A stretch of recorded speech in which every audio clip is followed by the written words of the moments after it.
Assalamualaikum warahmatullahi wabarakatuh. Selamat pagi peserta didik kelas 7 yang Bapak banggakan. Apa kabar? Semoga selalu dalam keadaan sehat walafiat. Amin amin ya rabbal alamin. Bertemu kembali dalam mata pelajaran ilmu pengetahuan alam. Pada pertemuan ke-15 ini Bapak akan menyampaikan materi tentang perubahan benda akibat suhu. Sebelum kita memulai pembelajaran kali ini, kita buka bersama-sama dengan membaca basmalah. Bismillahirrahmanirrahim.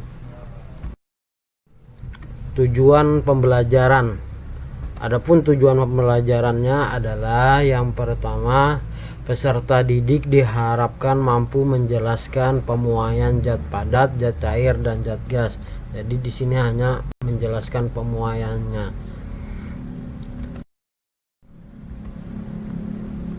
Kita ke materinya, yaitu perubahan benda akibat suhu. Peningkatan maupun penurunan dari suhu dapat menyebabkan perubahan ukuran benda. Pada umumnya, ukuran benda akan bertambah panjang bila suhu dinaikkan atau ditinggikan. Hal tersebut dapat terlihat dari pemanasan besi. Sebelum sampai meleleh, besi akan bertambah ukuran dari keadaan semula. Sedangkan penurunan suhu justru akan semakin memadatkan ukuran suhu. Pertambahan ukuran panjang akibat kenaikan suhu dikenal dengan pemuaian. Ada 3 jenis pemuaian, yaitu pemuaian zat padat, pemuaian zat cair, dan pemuaian zat gas. Nah, Bapak akan menjelaskannya tentang pemuaiannya. Tolong diperhatikan. Yang pertama adalah pemuaian zat padat. Zat padat akan memuai jika dinaikkan suhunya. Zat padat dapat mengalami 3 macam pemuaian, yaitu pemuaian panjang atau pemuaian 1 dimensi, pemuaian luas atau pemuaian 2 dimensi, dan volume pemuaian 3 dimensi. Yang pertama atau A, pemuaian panjang. Pemuaian panjang terjadi pada zat padat yang mempunyai luas penampang kecil sehingga dapat diabaikan dan dianggap hanya memuai ke arah memanjang. Muai panjang merupakan pertambahan ukuran panjang benda akibat menerima kalor atau panas. Muai panjang berbagai zat padat dapat diselidiki dengan alat yang disebut dengan Munsenbrock. Perhatikan gambar di samping. Ya, Bapak akan jelaskan.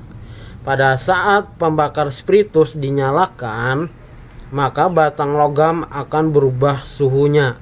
Akibat perubahan suhu tersebut, logam akan bertambah panjang.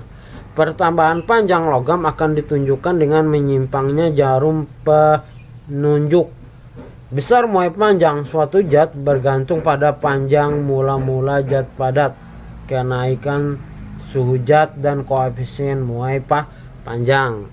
Nah, itu tadi ya, sesuai pemuaian panjang yang digunakan untuk mengukur alatnya namanya adalah Munsenbrock. Nah,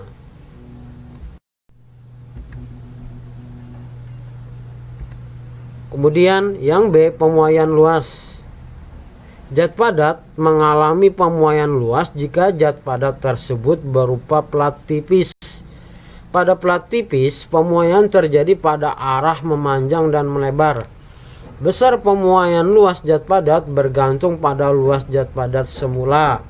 Perubahan suhu yang dialami zat padat semula, perubahan suhu yang dialami zat, dan koefisien muai luas zat padat. Nah, perhatikan gambar di samping. Sebuah plat besi dipanaskan hingga besi tersebut mengalami pemuaian. Luasnya yang mulanya kecil akan membesar karena dia mengalami yang namanya tadi pemuaian. Nah, kemudian pemuaian volume. Pemuaian volume atau pemuaian ruang pada zat padat terjadi pada 3 arah, yaitu panjang, lebar, dan tinggi. Besar pemuaian volume dipengaruhi oleh volume zat padat mula-mula, perubahan suhu, dan koefisien muai volume zat padat. Sifat pemuaian zat padat banyak dimanfaatkan dalam kehidupan sehari-hari. Beberapa contoh pemanfaatan sifat pemuaian zat padat dapat dilihat pada bagian berikut. Pemuaian zat padat. Yang pertama, pemasangan roda besi pada roda pedati.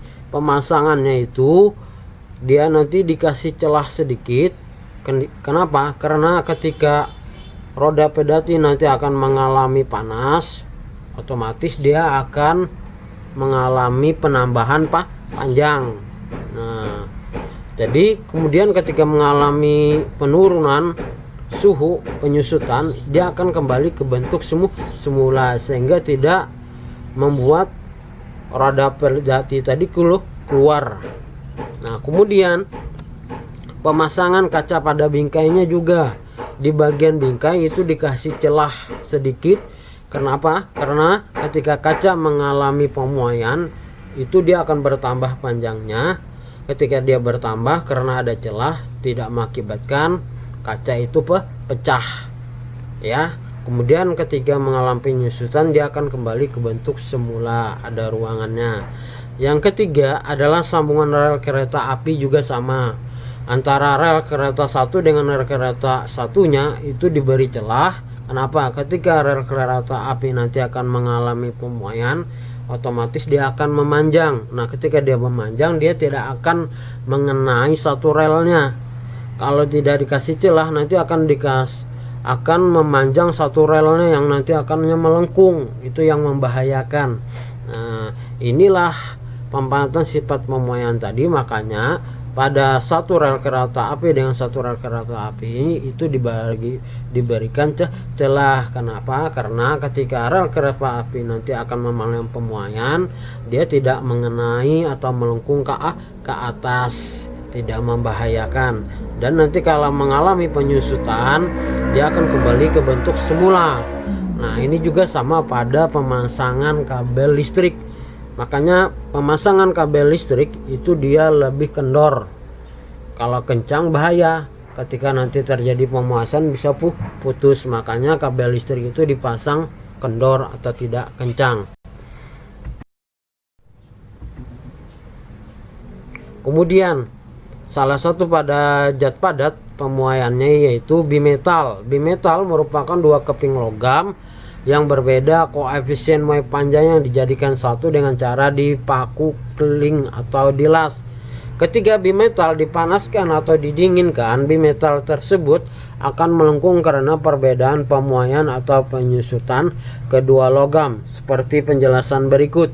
Ketika dipanaskan, bimetal melengkung ke arah logam yang koefisien muai panjangnya lebih kecil. Nah, perhatikan pada gambar di bawahnya yang A. Kemudian ketika didinginkan, bimetal melengkung ke arah logam yang koefisien muai panjangnya lebih besar. Perhatikan gambar di bawah, itu bagian B. Ya, jelas saja gambarnya. Nah, kemudian pemuaian zat cair. Pemuaian yang terjadi pada zat cair merupakan pemuaian volume. Nilai pemuaian zat cair juga dipengaruhi oleh koefisien muai volume beberapa zat.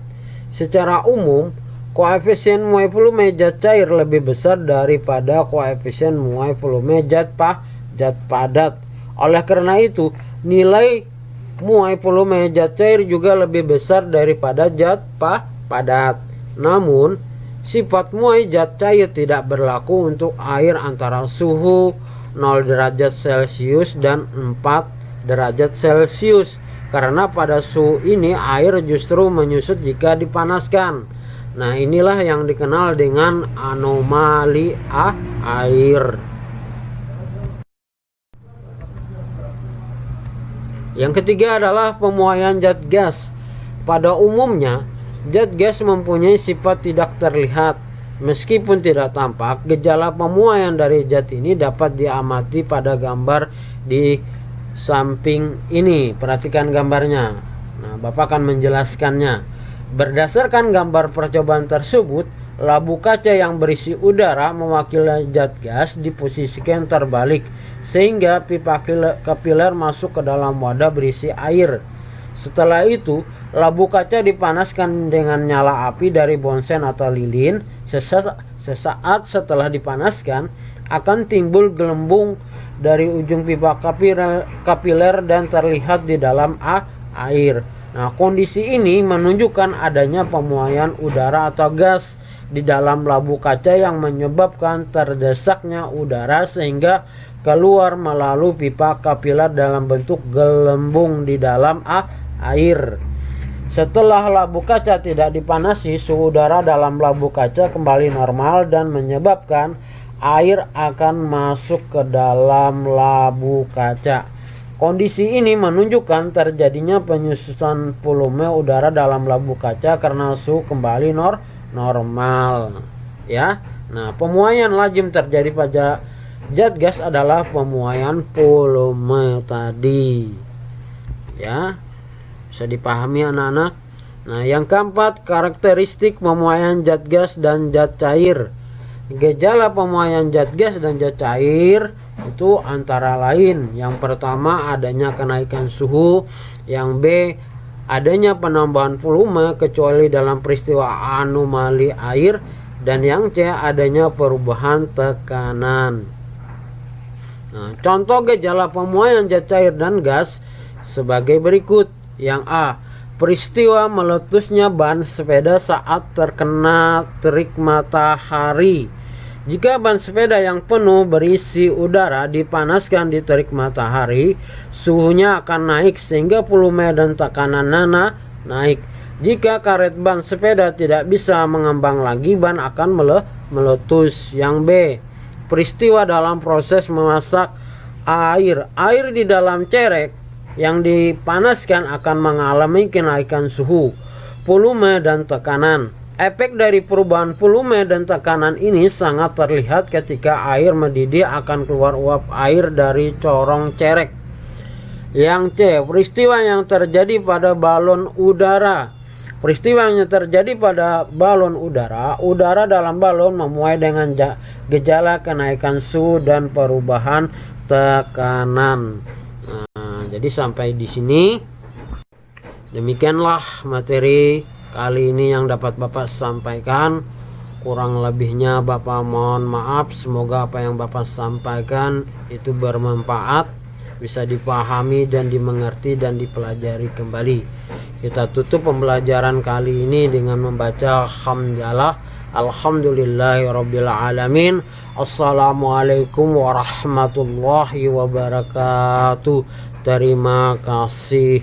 Tetap semangat.